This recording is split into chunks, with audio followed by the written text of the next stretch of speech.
Morning student, my self Sunita Tanwar. मैं आज आपको टेंस पढ़ाने जा रही हूँ।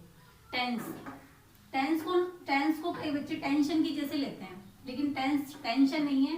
ये बहुत ही अच्छा है और अब इसको हम बहुत ही ढंग से, बहुत ही अच्छे प्रकार से पढ़ेंगे कि आपको ये टेंशन बिल्कुल भी नहीं लगेगा। टेंस तीन प्रकार के होते हैं। पहला होता है प्रेजेंट टेंस, पास्ट टेंस दूसरा, तीसरा होता है फ्यूचर टेंस। प्रेजेंट टेंस का मतलब होता है वर्तमान काल और पास्ट टेंस का मतलब होता है भूतकाल।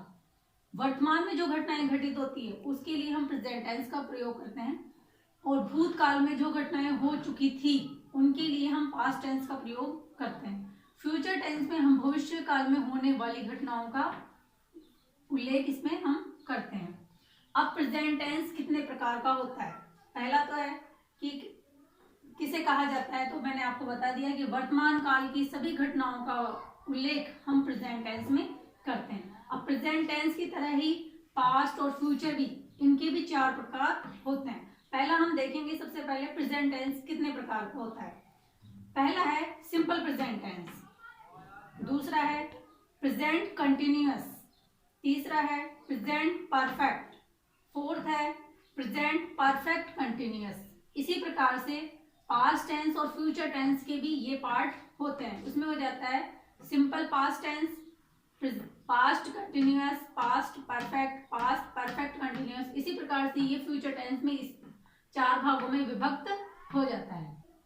सबसे पहले हम सिंपल प्रेजेंट टेंस के बारे में पढ़ेंगे कि सिंपल प्रेजेंट टेंस की क्या पहचान होती है। तो देखिए, सिंपल प्रेजेंट टेंस की पहचान होती है कि अगर इस टेंस के हिंदी के वाक्यों के अंत में ता है, ती है, ता हूं, ते है आते हैं, तो ऐसे सेंटेंस का प्रयोग करते समय हमें पहचान में आना चाहिए कि ये सिंपल प्रेजेंट टेंस का वाक्य है। जिन वाक्यों के अंत में ता है, ती है, ता हूं, ते है आते हैं, तो इस प्रकार के सेंटेंस सिंपल प्रेजेंट टेंस होते हैं। अब ये सिंपल प्रेजेंट टेंस भी चार भागों में विभक्त है।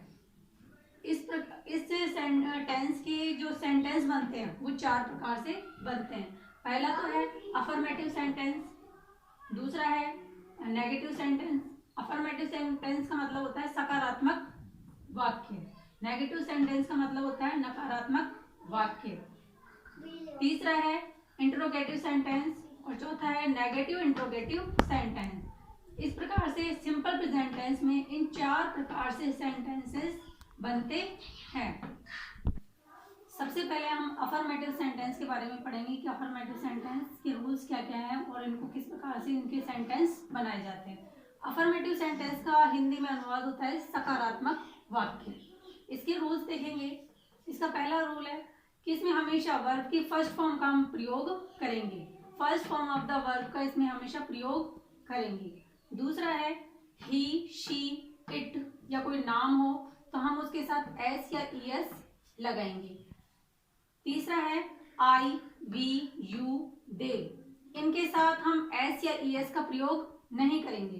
ध्यान देने योग्य बात है कि ही, शी, इट या नेम के साथ एस या ईएस लगेगा, जबकि आई, वी, यू, दे के साथ एस या ईएस का प्रयोग नहीं होगा। दूसरा है यदि वर्ब की स्थिति बता रही हो, यदि वर्ब की स्थिति बता रही हो तो हम उसके साथ इज, एम, आर के रूप में वर्ब का प्रयोग करेंगे।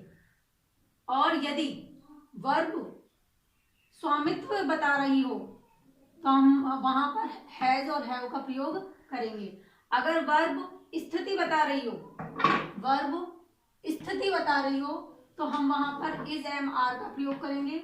जबकि वर्ब अगर स्वामित्व बता रही है तो हम वहां पर हैज, हैव का प्रयोग करेंगे। अब इसका रूल देखेंगे, इसको फॉलो करते हुए हम सेंटेंस बनाएंगे। पहला है सब्जेक्ट, सबसे पहले सब्जेक्ट आएगा, उसके बाद में मेन वर्ब आएगी। मेन वर्ब के साथ सिचुएशन के अनुसार हम एस या ईएस का प्रयोग करेंगे। जस्ट उसके बाद में ऑब्जेक्ट आएगा, ऑब्जेक्ट के बाद में अदर्स आएंगे जैसे कॉम्प्लीमेंट्स, एडवाइवल, ये सब इस ऑब्जेक्ट के बाद में आएंगे। एक बार फिर से देखेंगे, सबसे पहले सब्जेक्ट आएगा, उसके बाद में मेन वर्ब आएगी, मेन वर्ब के साथ एस या ईएस का प्रयोग जैसे मैंने ऊपर बताया है एस और ईएस का प्रयोग कहाँ कहाँ होगा और कहाँ नहीं होगा, उसके हिसाब से मेन वर्ब के साथ एस या ईएस का प्रयोग करेंगे। उसके बाद ऑब्जेक्ट लगाएंगे।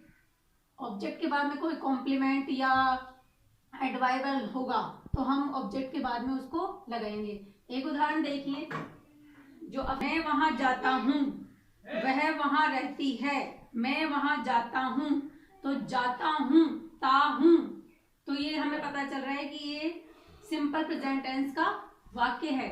उदाहरण देखिए, अफर्मेटिव सेंटेंस के उदाहरण देखिए। एक बार फिर से इसके ट्रिक देख लेते हैं। सबसे पहले सब्जेक्ट आएगा, फिर मेन वर्ब के साथ एस या ईएस, उसके बाद में ऑब्जेक्ट और फिर अदर्स आएंगे। अब देखेंगे उदाहरण देखिए, तुम एक पत्र लिखते हो।